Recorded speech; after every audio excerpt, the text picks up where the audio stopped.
So this is episode 6 of Ramblings About Something Close to Nothing, where we talk about absolutely nothing at all. And I got a longtime friend of mine, Rich Salcido. Longtime friend, but I still get introduced as, oh yeah, this is my friend. So I'm known to other people as, oh yeah, that's Kel's friend. Is that a bad thing? No, I'd rather keep my anonymity. I don't want to claim it too proudly.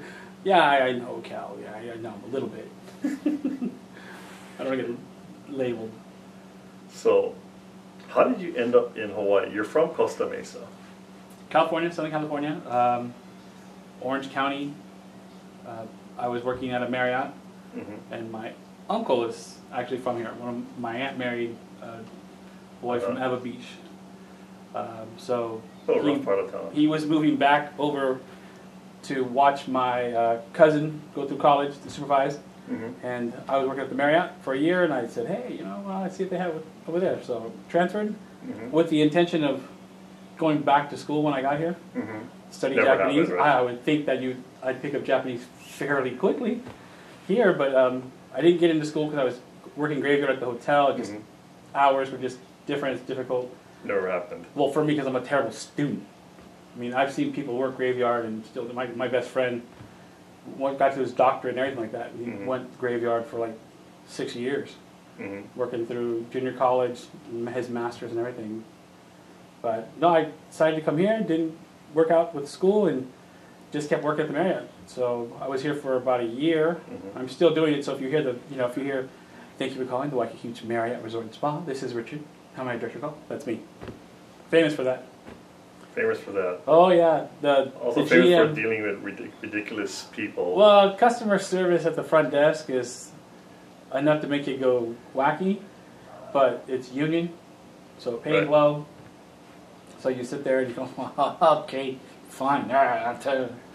And you do it. But no, I was doing that, living with my uncle and my cousin, when I decided to go searching for anime clubs. I knew there was a lot of clubs around the mainland, and I tripped across the Turnpike one time online. I think that site's gone now, but I saw your club on there, and then I just contacted you one day.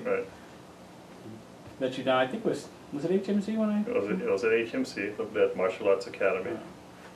So I went there and met your motley crew of anime purveyors, and kept in touch. I'm not really big into anime. I don't like nothing. I mean, I'm a big One Piece fan. But Very big One Piece fan. I don't know. But I don't follow everything, you know.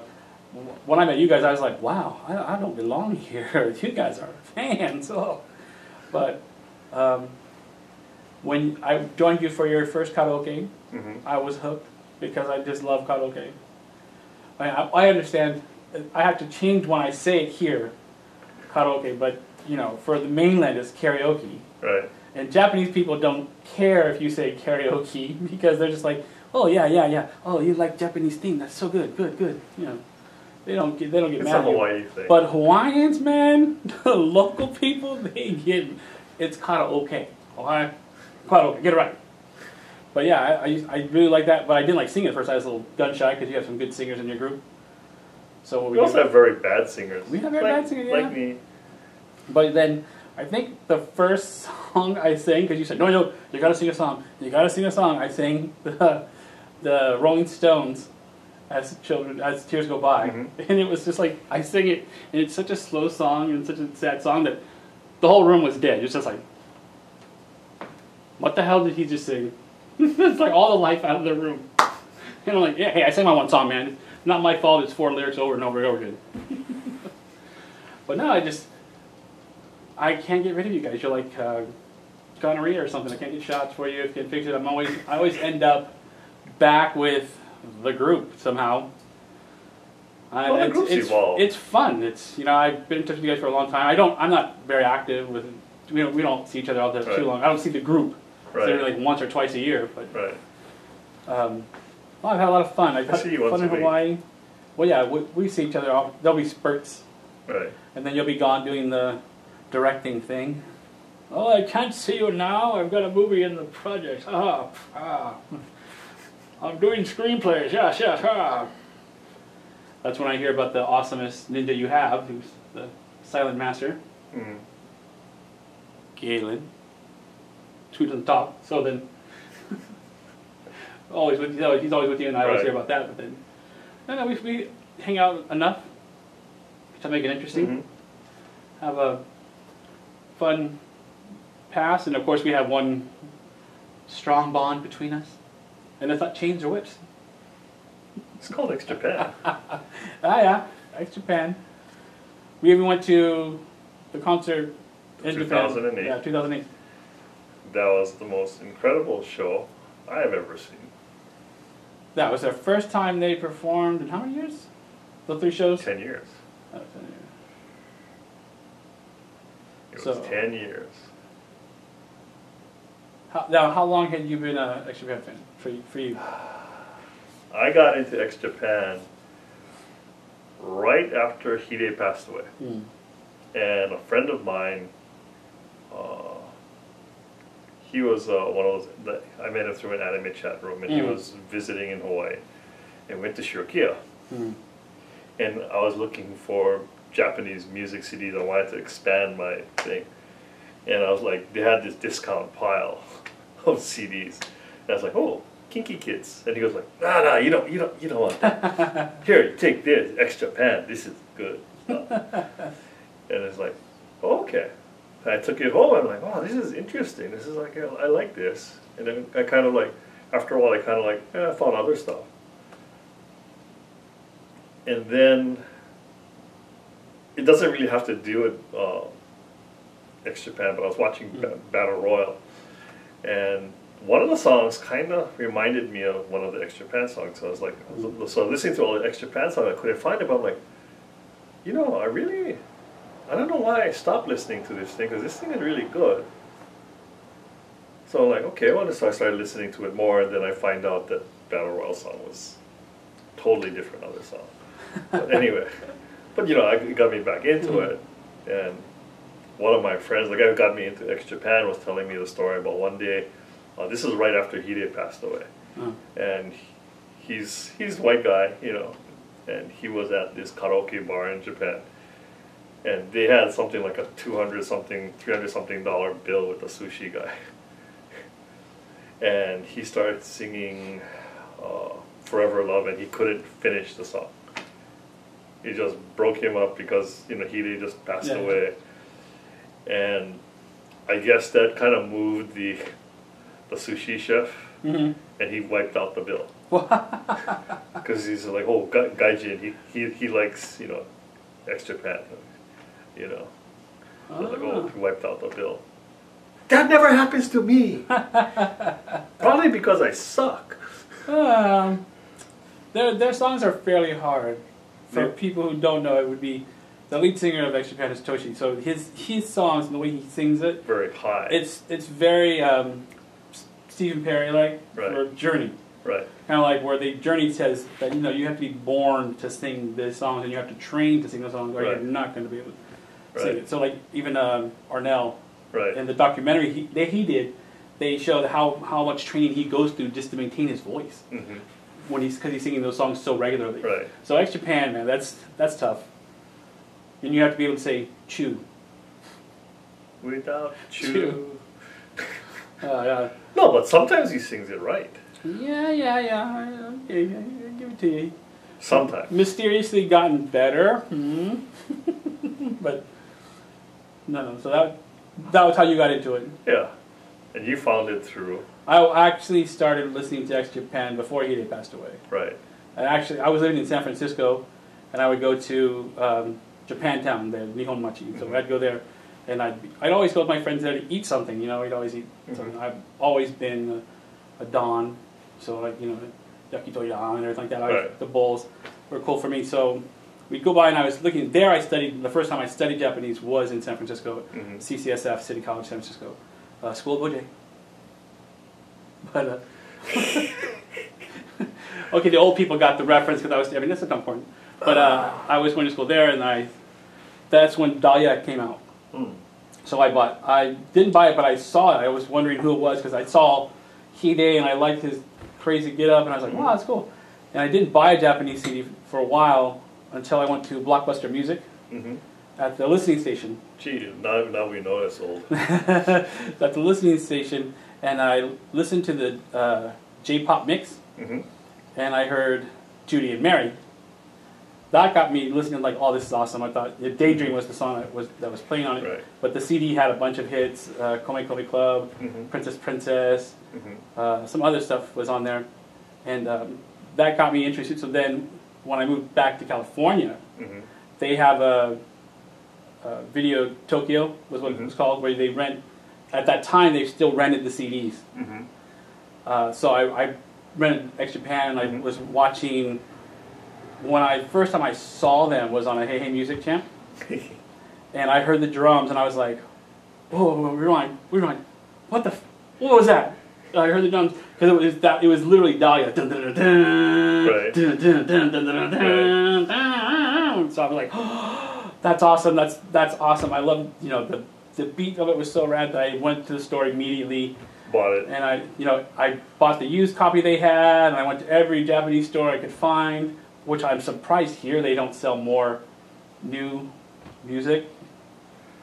You know they used to, Yeah, they used to. but ever since like the Blockbusters and the Tower, well, more Tower. When Tower went away, Yeah, so sad. It's hard to find.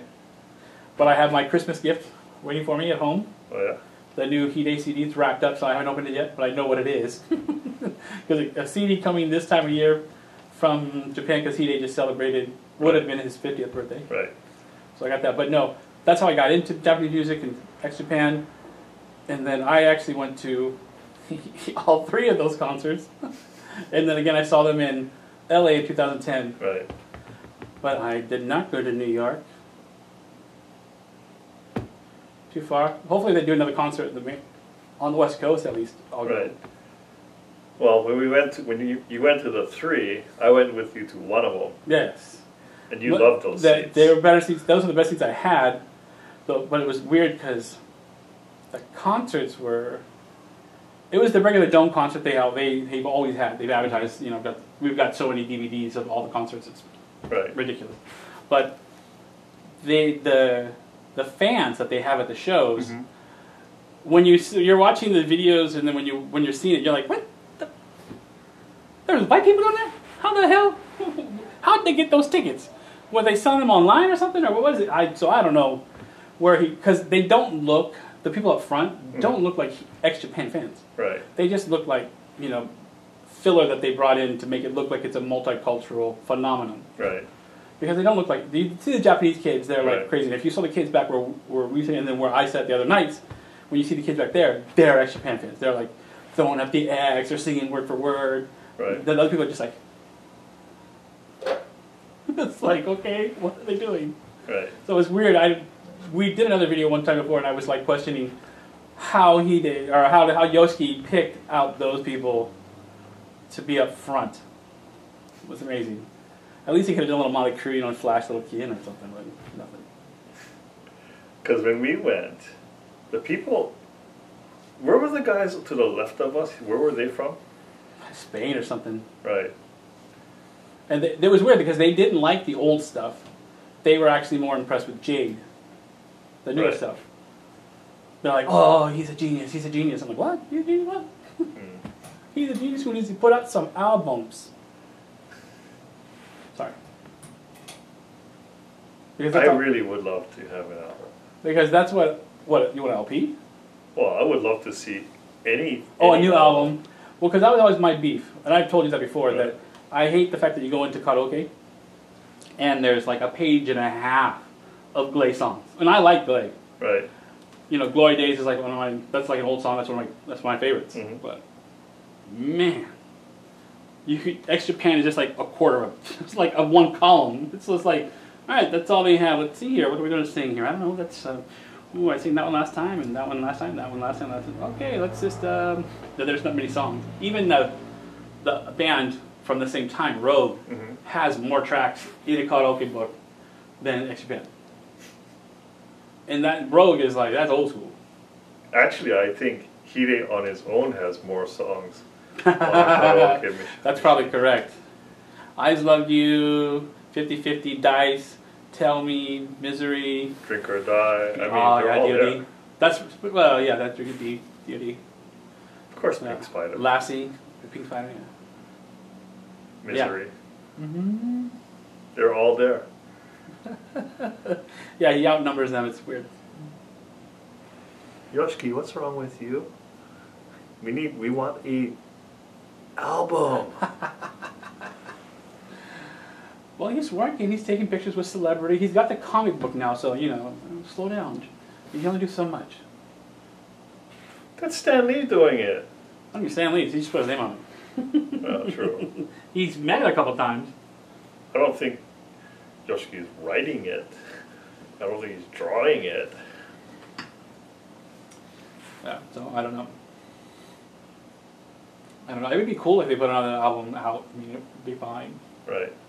I mean, a lot of bands have lost a member before, Mm-hmm. and replaced them. Well, now it's 2 members now. Oh yeah, replacing 2 because Taiji Mm-hmm. was replaced by Heath, and nobody. That's when it switched from X to X Japan. Right. So I guess we can do X Japan Neo. I don't know. But when we went to that show, the second show, Hmm. the one that I got those tickets. Which, by the way, my friend who got us those tickets. They were awesome tickets. Thank you. It was. We were over there like, I don't know where we're gonna sit, right? And we were over there like, oh, so where are these seats? And they're like, oh, right here. And we were like, what? Because we were like in the first row of the stadium seating. Yeah. And we were dead center of the stage. They were good seats. It was a good show. Yeah. They do a good show. I'm sure that one of their biggest mentors Mm-hmm. would obviously challenge them for a big show, but they put on a good show Mhm. because one of their biggest idols, especially Hide's, was a Kiss. Right. And Kiss has always been known. I've seen Kiss a couple times. And they put on a good show. It's just fun. Right. Especially now that they do it back in makeup again. It's just Right. like, oh. I saw them in Anaheim with Ted Nugent, Gonzo himself, Mm-hmm. who ends his show with, the fiery arrow. But when Kiss comes on, man, oh. Did you see that? Was it? I think it was Kiss making your party cool or something. Oh, I think I've seen something like that. So it's more about your parents having the cool. It's not the kids. Plus the parents are going like nuts over the thing. But we had that, and it was pretty interesting. You remember those two little girls, the kids dressed up as Hide and Yoshiki? Yeah. That was like super cool. That was cute. And I guess it goes. Also, remember it had that old lady who was kind of like sitting in back of us, and she was like, well, I guess she was when she was probably in her late 20s, 30s, when X Japan was just starting, and now she's like old lady in the game. Well, there's a couple people that I bumped into over the course of being there that actually. There's probably, I would say, a group of about 100 kids that'll say they've been to every concert. Uh-huh. They've gone to, when they went to Taipei, they knew all of Mexico, they've been to those concerts. Right. So, but those are real ones, those are Japanese fans. Right. Not the little, I don't know, those supermodels you have down in front at the other shows. But there are kids, about 100 of them, I would say, there's probably, Mm-hmm. that have said they've been to all the shows. They Right. are the diehard, they're on the fan club. Mm-hmm. They get the tickets first. There's probably, I would say, there's probably more, but there's at least 100 of them That you know of. that keep up to X Japan to the point where they always go to the show, Mm-hmm. No matter where it's at. no matter where it's at. And I would love to have money like that. I don't know what they do, but whatever it is they do, when it comes to X Japan, they budget so they have money for it. Mm-hmm. So even like when Yoshiki did, last year he did a concert thing. Right. He actually went to my hometown. The first show was in Costa Mesa. Mm-hmm. And I was like, huh? What? My friend called me, why are you not going? I'm like, because I don't want to go. He's going to be playing the piano, and there's going to be no Hide, and there's going to be no drum kit, so there's no point for me going. Mm-hmm. I mean, I like the guy. I don't have any of his concert. Do you have piano CD? I think I He has did. 2 of them. Yes, I do. Something like that, but I don't have Eternal Melody. one. I don't have one. Because my strong suit is, even though I like the drums and I was blown away by the drums, it was the charismatic Hide, and believe it or not, the anti-hero of that Pata, the little calm, Just, doesn't say much. and he's just enjoying playing his guitar. I mean, I loved it when he had the mohawk. That was so awesome. He had mohawk, he had Jack Daniel's shirt, and it was just so cool. So yeah, my favorite was Hide, but my favorite now is Pata, without a doubt. And I know for a fact. Well, you were saying originally Pato was one of your favorites, I think. Yeah, no, it's Hide and Pata. Yeah. So yeah, unfortunately, I know that interesting acquaintance of ours recently did a show with Pata and has an autographed bottle of whiskey from Pata. Yeah.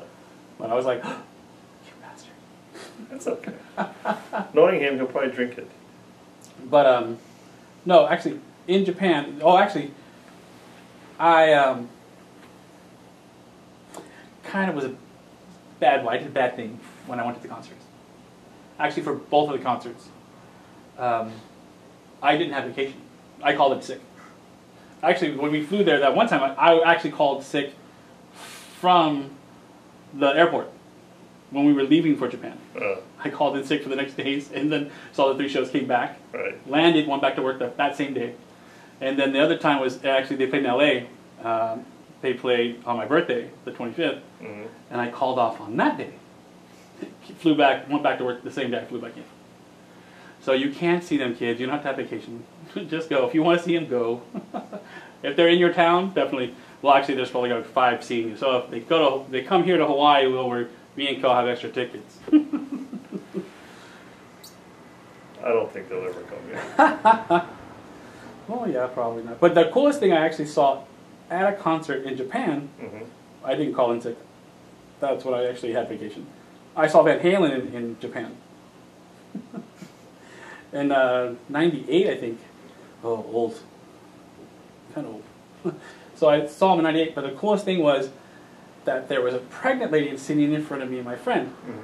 And we and him we had kind of bad seats, and I was really surprised they didn't have a big monitor, so you couldn't see. It was just literally how you could see him. But the songs were coming on, and they were really great. Me and him were just jamming out, and all of a sudden, toward their encore, the one encore they did Jump. And this pregnant lady was waiting for this, because she, I know I look pregnant, but only, she's like, jump! Jump! Every time they did jump, she would say, jump! Oh, we were laughing. It was so fun. She was so cute. Because, yeah, we just thought that was the funniest thing. I was a little hammered at the concert, which happens from time to time. Kind of a drinking problem. But, yeah, it was fun. Your drinking problem is not a drinking problem. We know we have other friends who have drinking problems. Did I show you the gorilla? What? I'll show you afterward. You at the football game. You at the football game, yeah, you showed me that. Yeah, guys, you don't want to see that. No, it's actually on Facebook if you find it, but I'm not tagged in it because obviously someone who posts something like that is not your friend. So he's not my friend, so he can tag me. But at work now, everyone knows me for the "It's a Beautiful Day" to Waikiki Beach Marriott, and oh, Rich, yeah, I saw you at the game, bro. You know how to party, man. We're gonna go next time, yeah. I'm keeping my shirt on, okay? So whenever they play this song, "Come On, Shake It," they expect me to shake things, and because I'm a large mammal, a lot of things shake. So. Yeah, he ended up falling down. They don't get knees like this. Yeah? Owie. Owie. But we got to work a lot of local anime conventions. It was kind of interesting. Who was the most interesting guest that you got to talk to?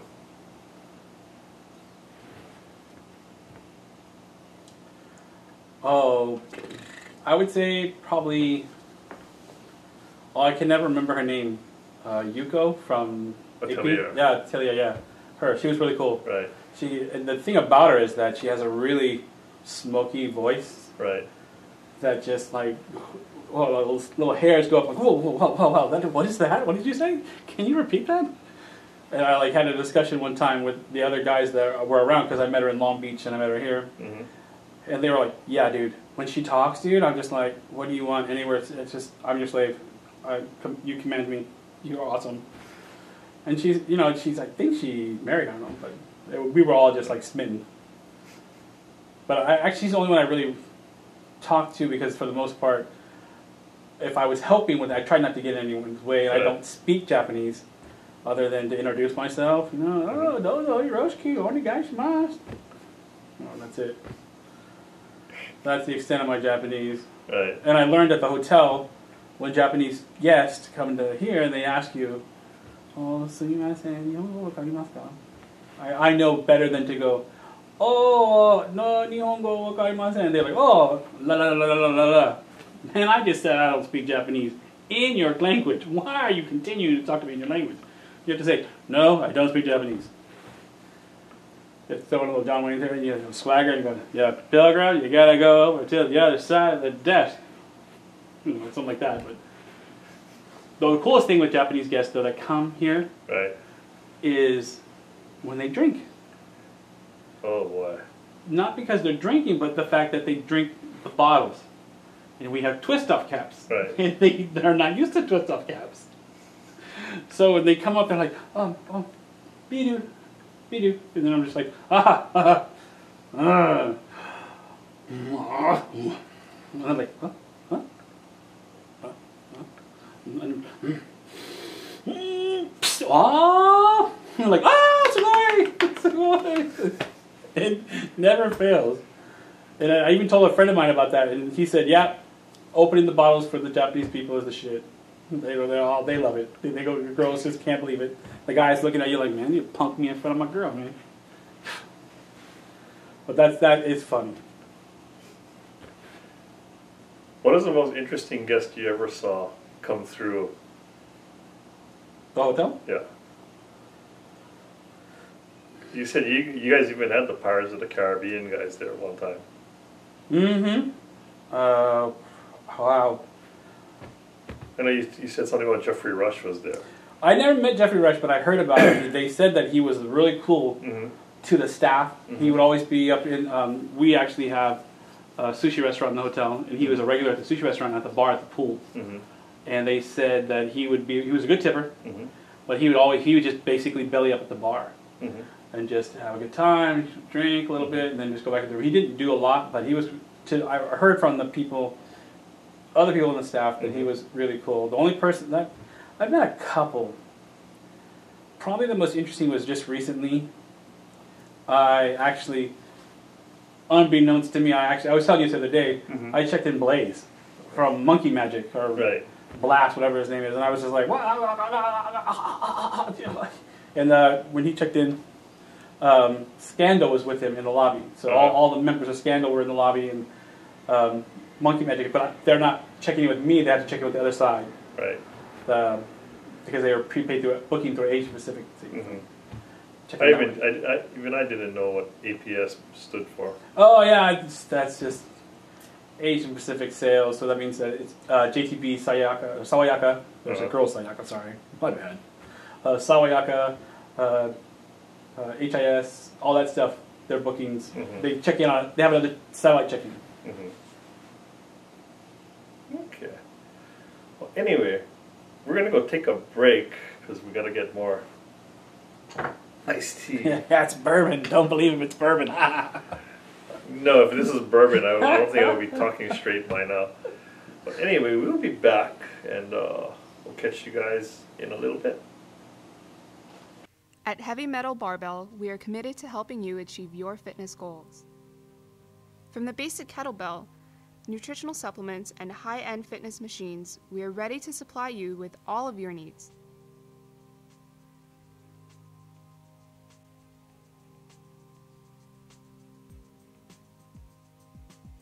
Come in and let our knowledgeable sales staff help guide you to a better life through fitness.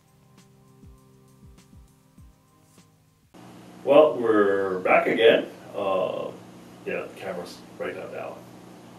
And later on you can go look at the other ones. It's confusing, I know. But anyway, we're back again, and I guess you're the big One Piece fan. How did you find One Piece? My brother, actually. He was watching it on Fox, and he said, "Oh, you got to check out this one." Because my brother actually was a much bigger anime fan than I was. Because with his work, he worked at Dredge down in Long Beach, so I took the Dredge up to Oakland one time, working in Oakland, and he started watching Dragon Ball Z. And all he talked about, dude, Dragon Ball Z, so awesome, but damn it, it's infuriating. Because at that time, Cartoon Network was keep flipping sections where they were in the universe and where they were in the storyline. But the one thing that he remembered was everyone ended with, "Oh, join us next week when Goku's going to, I'll beat you. And so he would get mad, and then when you started the episode, the whole episode, I'm going to get you. No, I'm going to get you. Oh, I'm going to get you. I'm going to get you. Join us next week when I got you. Oh, I'm going to get you. No, so it's back and forth constantly. They didn't fight. It didn't seem like much action because of the way it was edited for the U.S. So, but he told me about it, and then he started watching One Piece on Fox, which everyone just loves to destroy. So I watched it with him a couple times. So that was kind of funny. So then I looked it up myself, and then started watching it online, and I just became a fan. The idea that it's kind of the same idea with Sparrow in the Disney series, where he's a pirate and he does whatever he wants because he's a pirate, but at the same time he's still a good guy.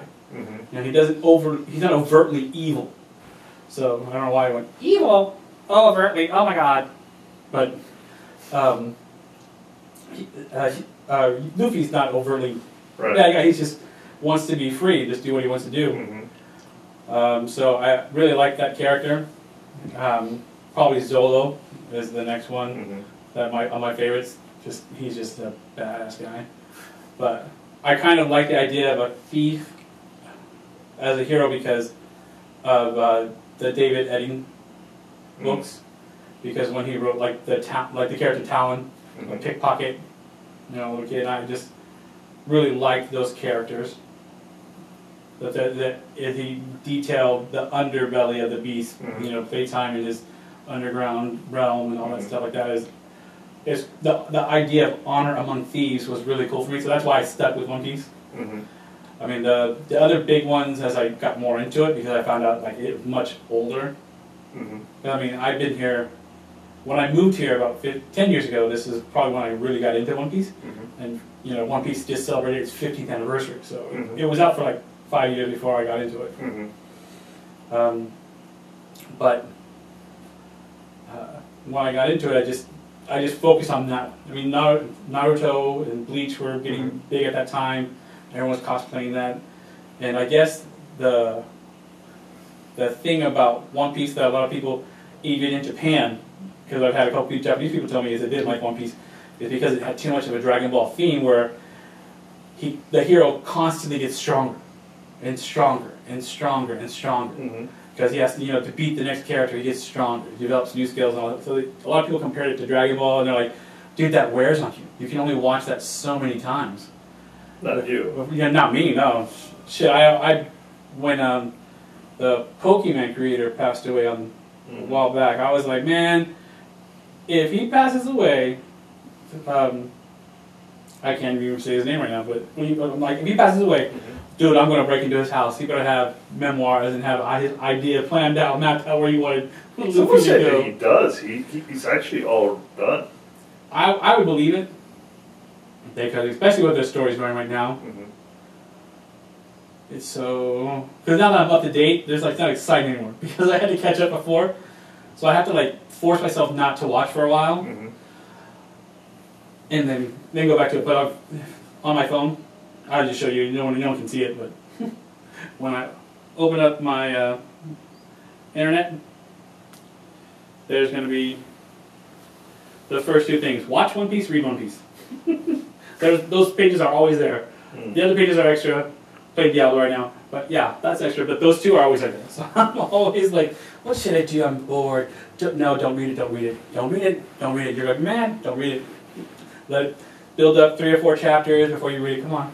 So, but yeah. Now, okay, One Piece is obviously my if I had a tattoo for anime, it would probably be One Piece, but it would be buried behind a bunch of Hiei tattoos.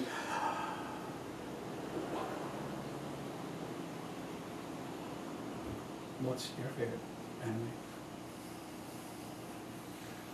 It all depends on what year it was.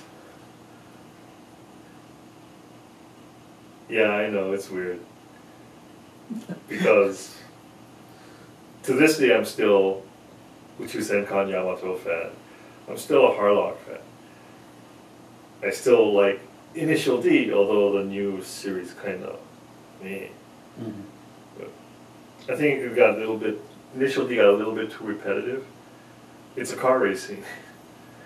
You know, so you can only enjoy car racing, repetitive. Mine was real life.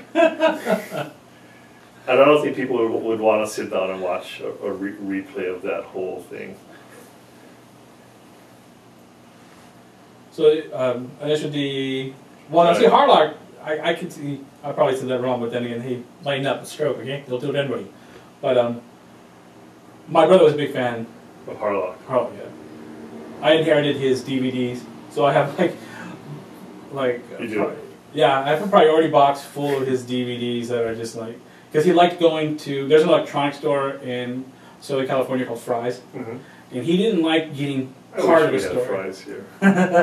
It's an awesome store. It's pretty big. You can find No, all kinds of I've stuff. been there. But he would go through their anime section, and he hated getting an anime that only had like 2 episodes. Like, what was an popular one? The Vampire Princess Miyu only Right. had like 2 episodes. Right. But it had all these different box sets for 2 episodes. It's like, what the hell is going on here? It never really expanded on Right. the US side unless you knew how to get it. Right. And he wasn't back, he just wanted, I want to go to the American store, goddamn, and get a US thing. He liked dub, unfortunately, so. But he'd like the complete sets. If it said a complete season or something like that, oh, mine, bam. So his favorite then was, because it was complete, was Kenshin. Hmm. He loved the idea of the little redhead kid with the sword and backwards blade, and didn't hurt people. No, he still hurt them with the backside of the sword. He was a fan of his.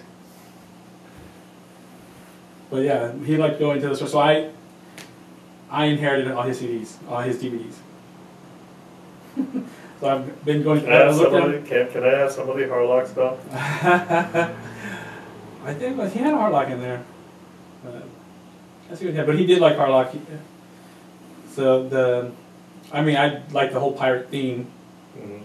for that. It worked out. And of course, because of that, regular movies today, the Right. Pirates of the Caribbean was fun for me, Mm-hmm. even when it doesn't make sense. I don't really get caught up in, oh, that couldn't have happened. Oh, you couldn't Who have done cares? this. It's a movie. I'm just Enjoy it. I'm just here to have fun. Like my friend asked me, the Teenage Mutant Ninja Turtle, the Right. last movie that came out. No, look, it's just masked. All that. I'm cracking up, I'm dying. But she's all, was it any good? What? I don't know. I'm like, well, yeah. For me, it was just what I thought it would be. Mhm. It was dumb fun. That's what I wanted. Right. It's a gimmick for selling Hasbro toys or whatever it was. I think it is. So it was cool with me. I didn't expect to see anything, motivational in the movie. Guardians of the Galaxy? Guardians of the Galaxy, that was... The auspice thing about that, I like the soundtrack. And of course, like everyone says... Everyone likes the soundtrack. Everyone says about it, in terms of the Marvel Universe, is they're not blatant heroes. Those are just different people, Mm-hmm. thrown into the pot. You just happen to stumble across something and it worked out really well. Mm-hmm. So, that was fun. I can't wait till the second one comes out. So that was just fun movie. The dancing group.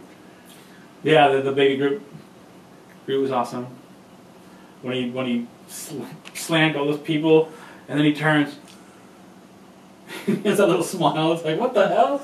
Q looks like Comic. My God, it's instead of the giving tree, it's the killing tree. My God. I'll give you a comic book later before we leave here. It's Guardians of the Galaxy comic book, and this is where this is after Tony Stark has spent some time with the Guardians, and now he's gonna throw what is that, Spawn, the Spider-Man, the spider symbiote thing. Venom. Venom. That's right, Venom. Agent Venom So basically Venom goes to join them. Well, comic books, I had to stop buying them a long time ago because I was, and it all ends up in that tragic mess where I lost basically everything I owned before the age of 25. I lost everything, lost it all. When I moved with my uncle, and all got lost in storage, and I basically moved back to California with a suitcase and 10 CDs. When I moved to Hawaii, I had 20 CDs in a suitcase. That's all I owned.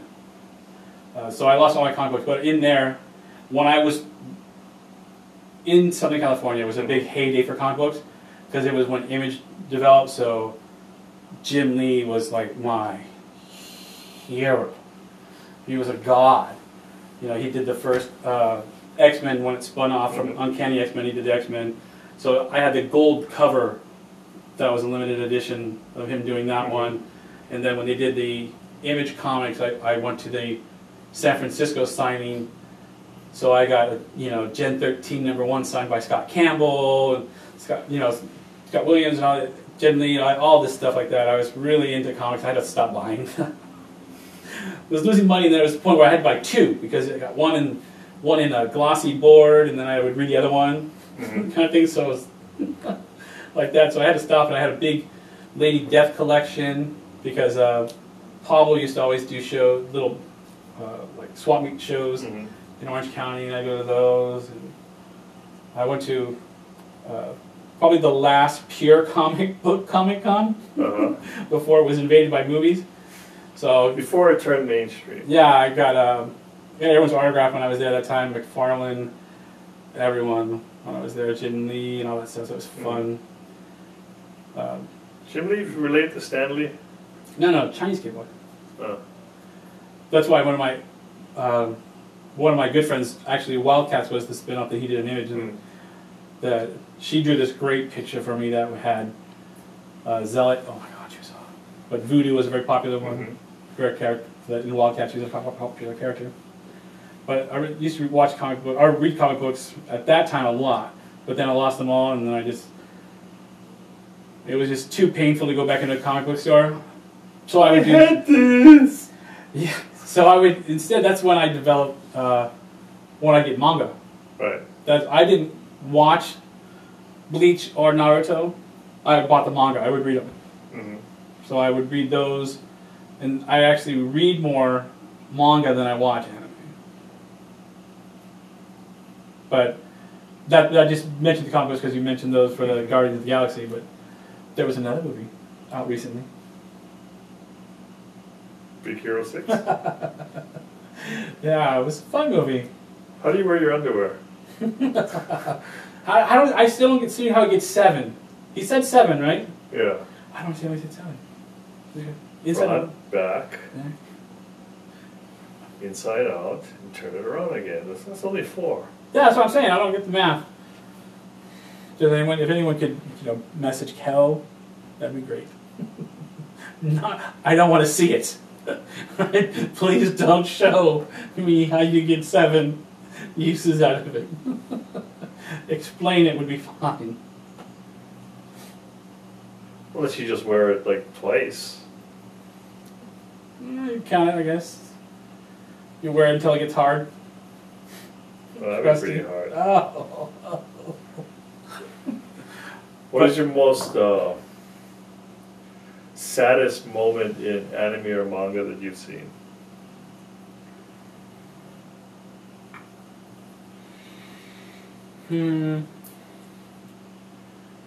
Well, because I'm a One Piece fan, right? It has to be when the lights went out, the fire went out. But it's back. When it's, I don't want to ruin it for anybody. But yeah, probably when Ace went down, because I read it first, and I was stunned that he didn't have Shanks show up. Was like where's Shanks? I'm like, every week I'm reading the new one. It's like, where's Shanks? Where's Shanks? Oh my God, where's Shanks? Oh, oh my god, Shanks has to show up. This is impossible. And then they free him, and then he's there. I'm like, yeah, Ace, oh my god, they're going to make it, and then boom. That's it. Ace, no, not Ace, no. But it didn't affect me so much because of the character. Ace wasn't, well, he wasn't like I said, he wasn't one of my favorite characters. But he's a cool character. It affected me because how it was going to affect Luffy. Right. That affected me. So like, before my brother passed, we actually spent like 3.5 hours, 4 hours on the phone one time. And like I said, he liked dub. So we're watching One Piece, and I'm reading it to him what's happening. So me and my brother, we had this big bond with One Piece because it was our favorite anime. Right. So I'm reading it to him, and the first time Luffy uses Haki and all that, I'm like, dude, Haki? man. Yeah. It's a Haki? Puck? No. He uses Haki, so it's this strong force. So I actually compared it to something else for my brother to understand, because he likes Bleach too. I'm like, dude, he went Bankai on him, man. What? Luffy Bankai? Yeah, man, dude, he just ripped it out, dude. Haki. They call it Haki, man. He's fucking force of will, man. It's awesome. So that we were reading that, we were watching that together, and then, of course, Ace dies shortly after my brother dies. I'm just like, wow, this guy is. Oh. So it was just the whole, everything going on at the time was just Ace. That was just that touched me more than anything else. But I think there's been, like, even when I watched Big Hero 6, spoiler alert, close your ears, when his brother died, right. I'm just like, huh? And I heard a friend of mine went to go see the movie, and there were little kids crying, and her husband's like, why are they crying? It's not that sad. And I'm like, thinking, he hasn't lost a brother. Has he? No. It's pretty messed up.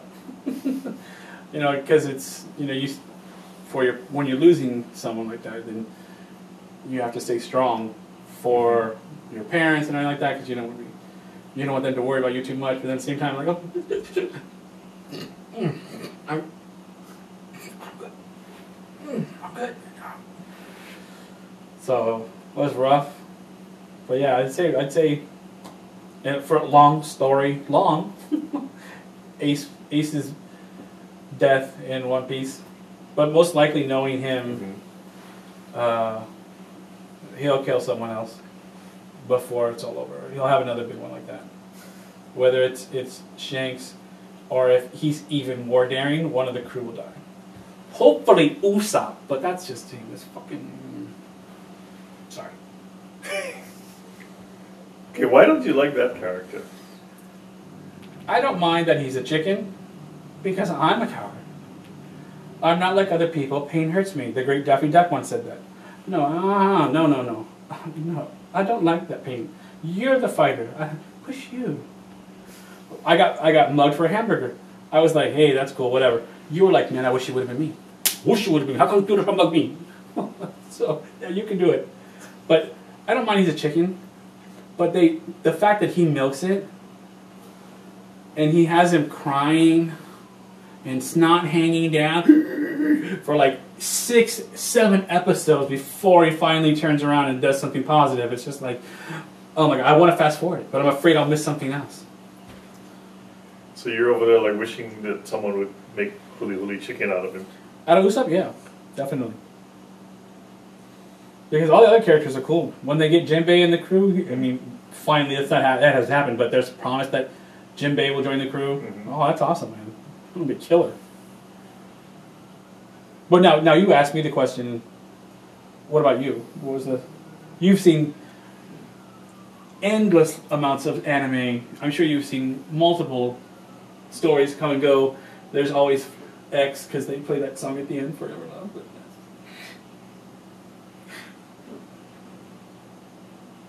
for me, as far as an anime, watching the end of Yamato Arrivederci, the second movie, when basically all but a dozen crew are dead, And Kodai is going to take the Yamato with this other one person she's an antimatter person, and they're going to go after the Comet Empire, the king. And basically that was like, and then the most touching part is when him and Yuki Mori, who has also has died, he puts her sitting next to her, right? And next thing you know, she's kind of like alive, and then you see all the ghosts of all the dead crew in the bridge, and they're all just flying off to go and kill off this one.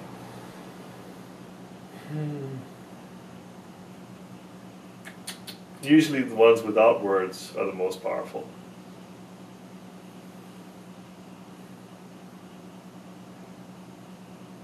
And I guess the music that they had for Yamato was about as powerful as a John Williams piece. So it just set the tone and makes you want to cry. American movie? I don't know, too many. Oh yeah, I'm sorry. When I saw, if you say American movies, All Dogs Go to Heaven, when Charlie dies, two reasons that works for me is, one, I was really attached to the character, and two, it was Burt Reynolds.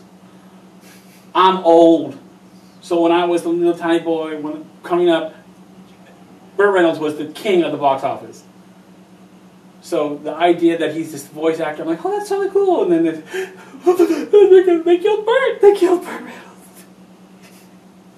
Every time I see a movie, like, I know what's going to happen in One Piece now, but I reread the story religiously. Reread the, I go back and I finish it. I catch up and I read it again from the beginning.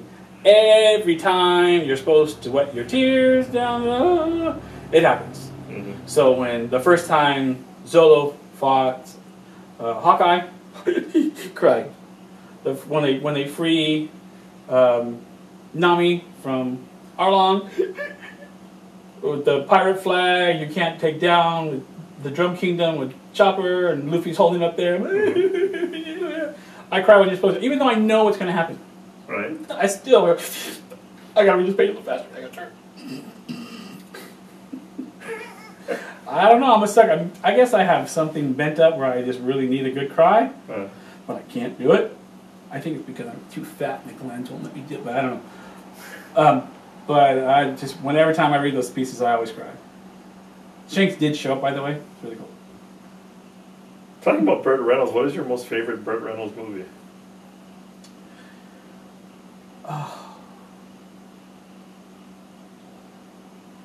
I don't think... well, I like the stunt one. Hooper? Was it Hooper? Hooper. I really do like the stunt one, but the thing about it is I just love the guy's laugh. Because his laugh... I can't even duplicate his laugh. But it's just kind of like... It's not an act... It's... He just laughs at people. The way he does it, it's just... He's like... I'm playing make-believe and getting millions, y'all. This is cool. So... It just... The guy just makes me happy. Right. What was the first Burt Reynolds movie you saw? The strongest memory I have is, of course, Eastbound Down. So, that's the Bandit. One of my favorite movies. But in the Bandit, he's got the segue for the 6 degrees of separation. The great one is in that movie. Right. Jackie Gleason. So then, 2 of my favorite movies have Jackie Gleason in them. That's The Toy. Right. And then, now I can't remember. It's Tom Hanks. He did a Tom Hanks movie. Right. I want to say it's Nothing in Common, where David Basner is Tom Hanks. He plays an ad man, and his dad is a salesman for children's clothes. And then as he's getting old with diabetes and all this stuff, it's a really cool movie, but it's really sad. At the end, he kind of makes up for it. Of all the people to ever come through for me, you're the last one I thought would come through for me. And that right there, that makes everyone cry in movie theaters. But Jackie Gleason was so great. Well, that's why they call him the Great One. Yep. From The Honeymooners. Right. Well, the Great One comes that actually comes from Minnesota. When he played Minnesota Fats, and he actually was Color doing of Money. an interview when he was in a pool hall, and they were interviewing him. He was shooting around. The story goes as, why did they call you the great one anyways? And so, did you see me just play pool? He was making all the shots. Mm-hmm. So that was cool. He played that with Paul Newman way back in the day, The Hustler. Mm-hmm. I think that was Hustler was the title. Was it The Hustler or Color of Money? No, The Color of Money was the second one. Was a sequel. Right. The first one was a black and white one. That's when it was Minnesota Fats. But then the character that Paul Newman played is the continuation. Mm-hmm. Color of Money. Now we're talking about old movies. If anyone was watching this, there's no one watching it now because they have no idea what we're talking about. Probably not. But when you send it to me, I'll watch it. I'll watch it. What is your favorite movie of all time? Quiet Man.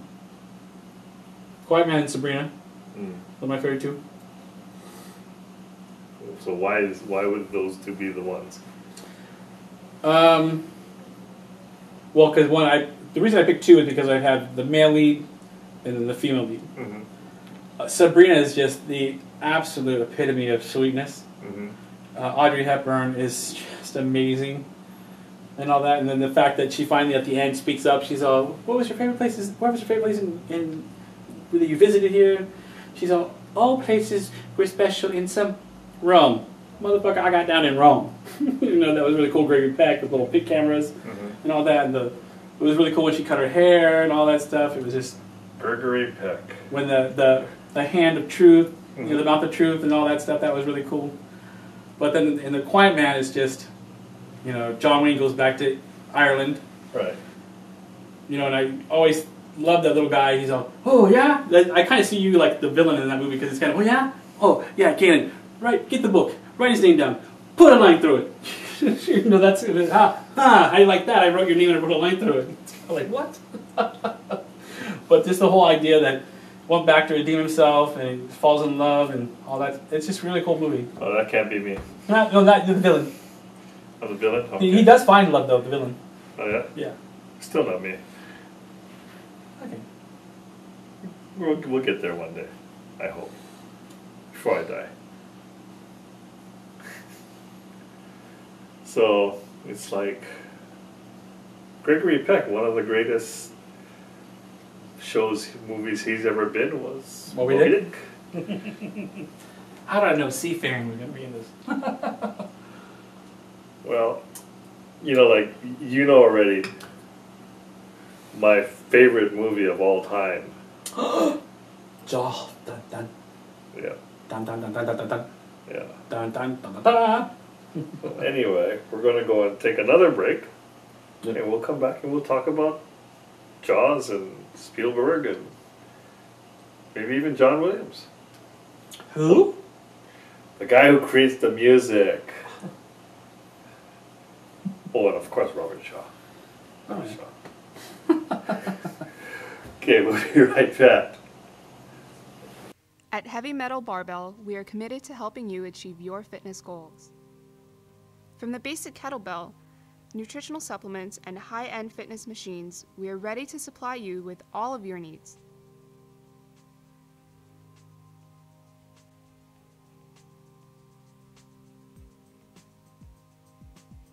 Come in and let our knowledgeable sales staff help guide you to a better life through fitness. So we're back again, and hopefully this is the last segment.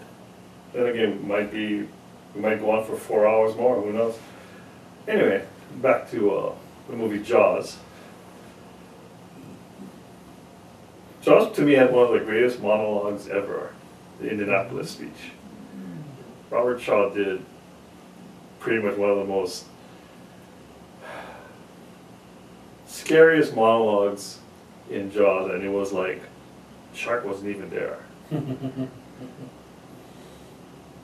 But what is your memories of the movie Jaws? What is the most one part of the movie that stands out the most? The song. John Williams. Yeah. Greatest soundtrack No, ever. no, no. The song that they sang. Oh, Oh, that song. Yeah, so here you go.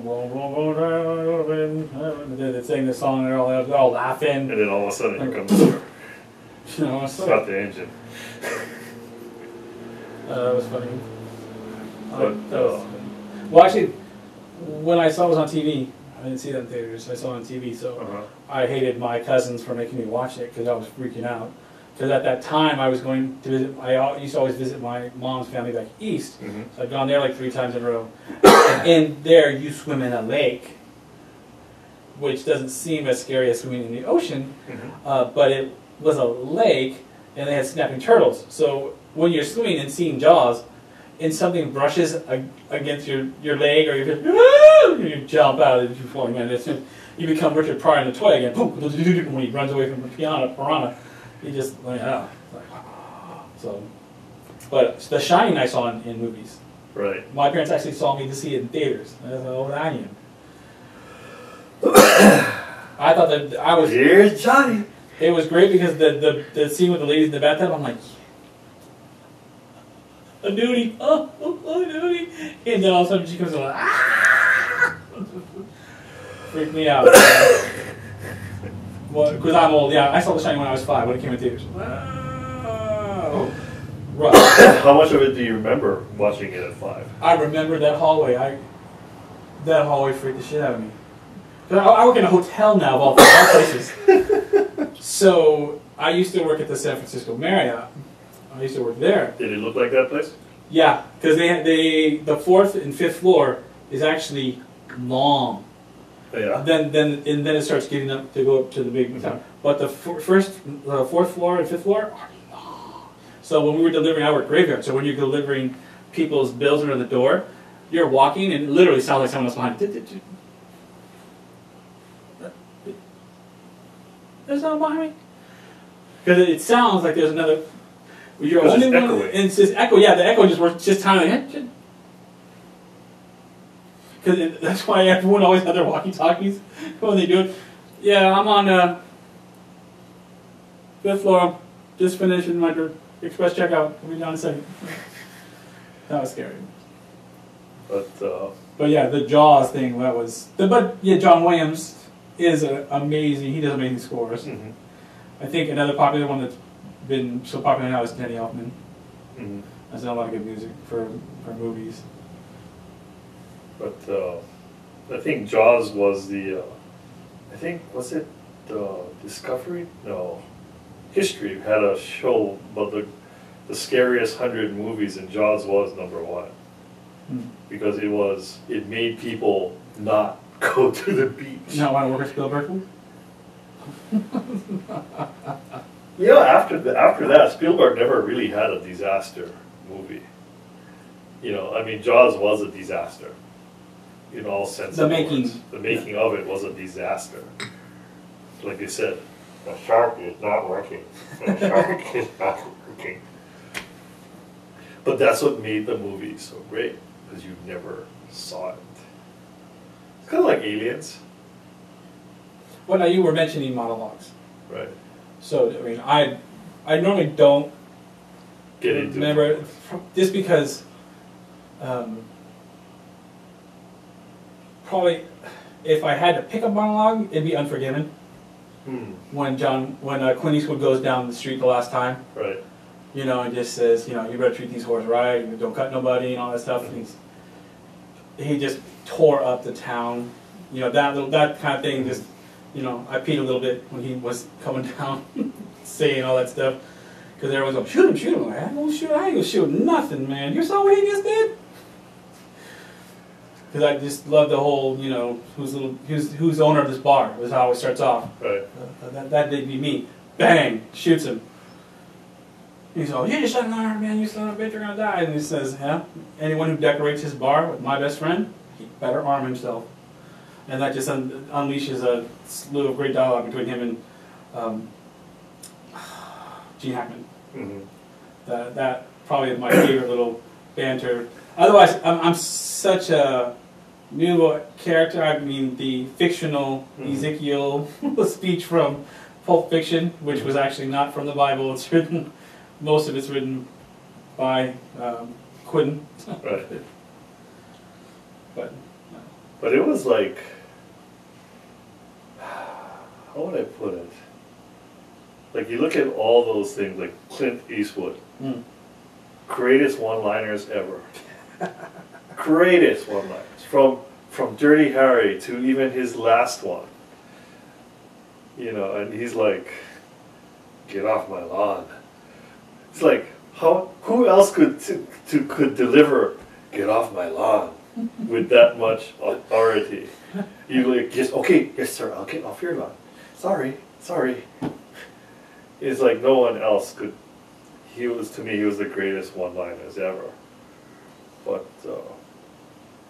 you know, we were talking about like police things, you remember Fluffy?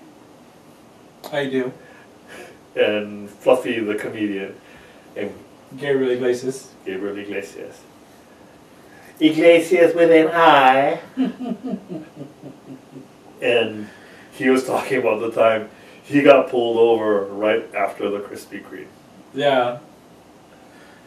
And he was like, "You know why I pulled you over? Because you can smell it." You know, you can imagine if he ever did that to Clint Eastwood. Well, he would say it a little differently. Well, it would be different. I wouldn't really know how it would go down, but Right. It'd be different. Who's your favorite comedian?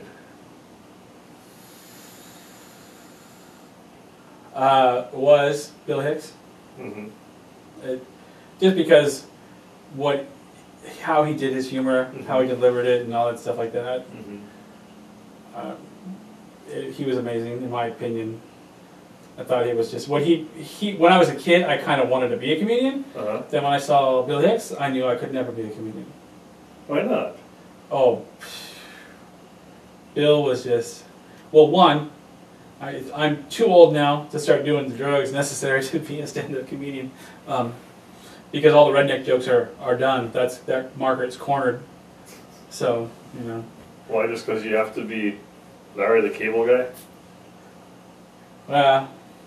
But no, he was just amazing, the way he did his delivery, and it wasn't so much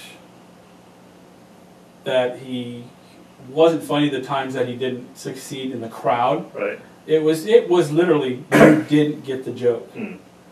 Because I mean, I've been in a couple comedy shows, and you know, in a live show it's different than seeing it on TV. So I've been to the small clubs, you know, the improvs and stuff like that, where they were smaller, and I've been to a big arena. The most recently I saw Tosh.0 because I couldn't get tickets for Fluffy. All right, I would have gone to Fluffy, but Tosh.0 it was, you know, in the big stage.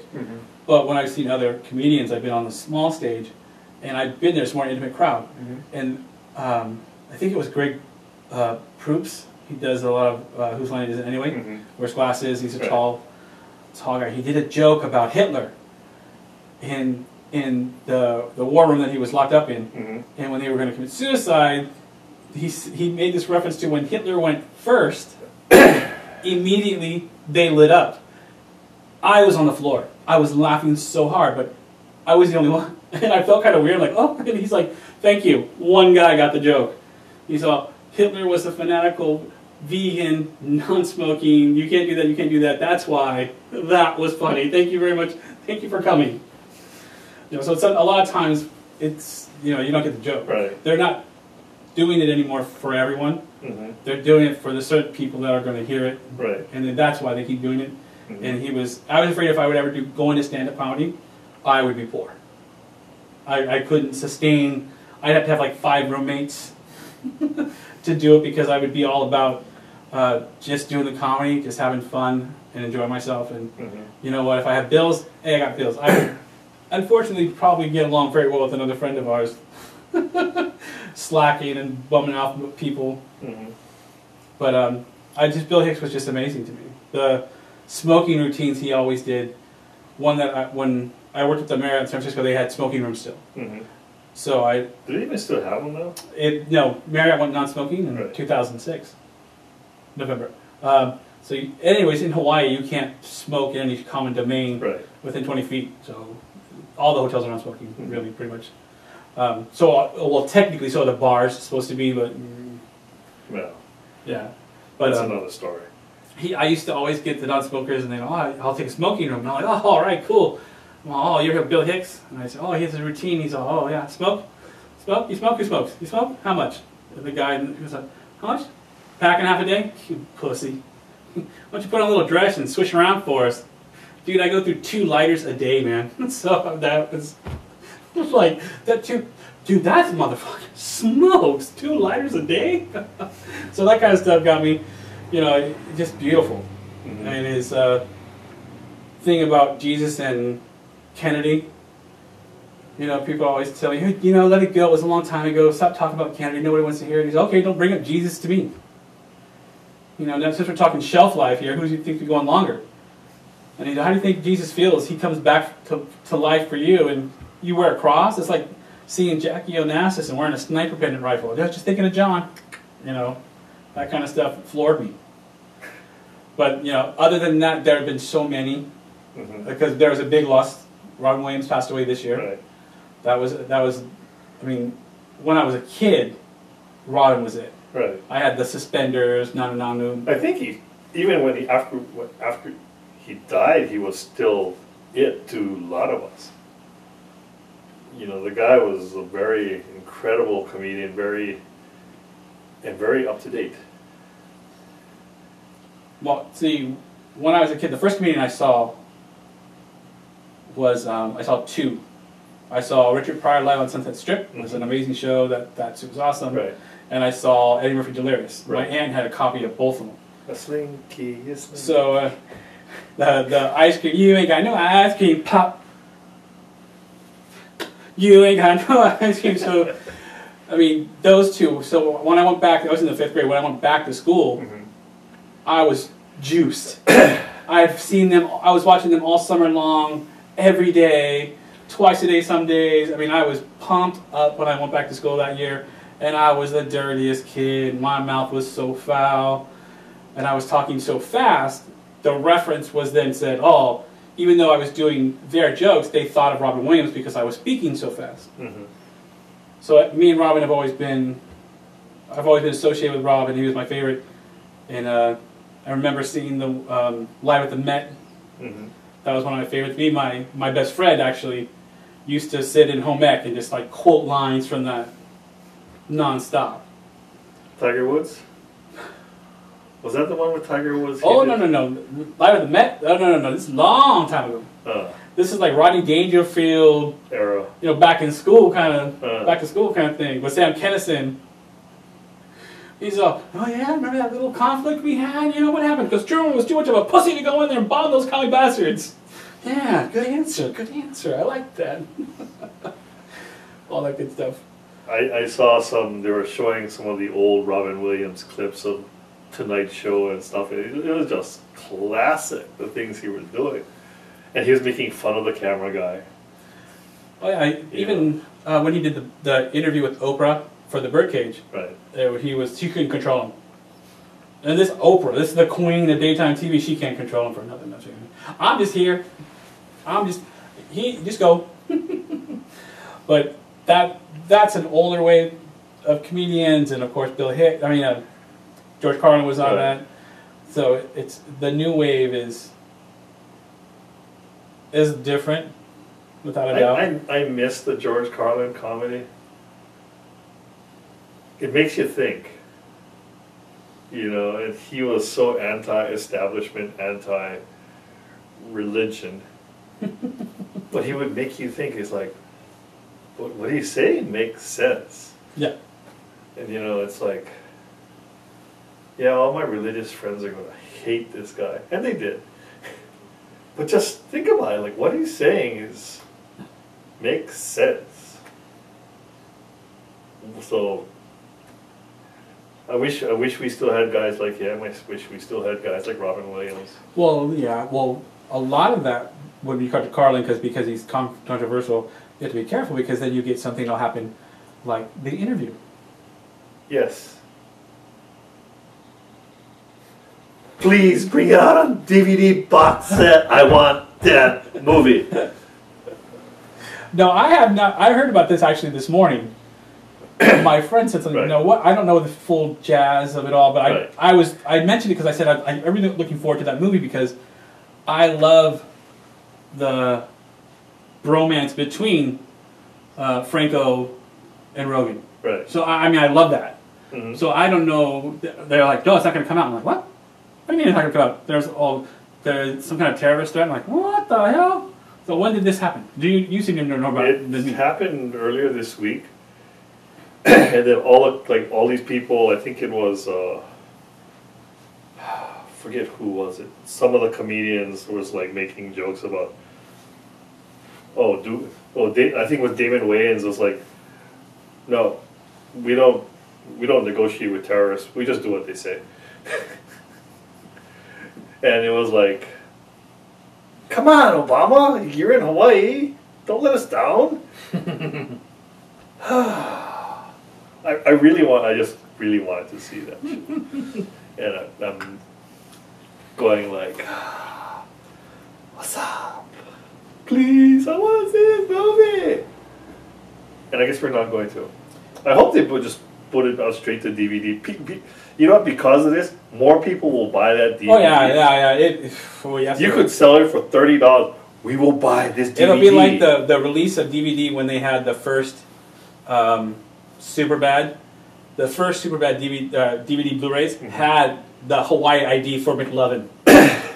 They had a little duplicate of the ID in there. Oh yeah.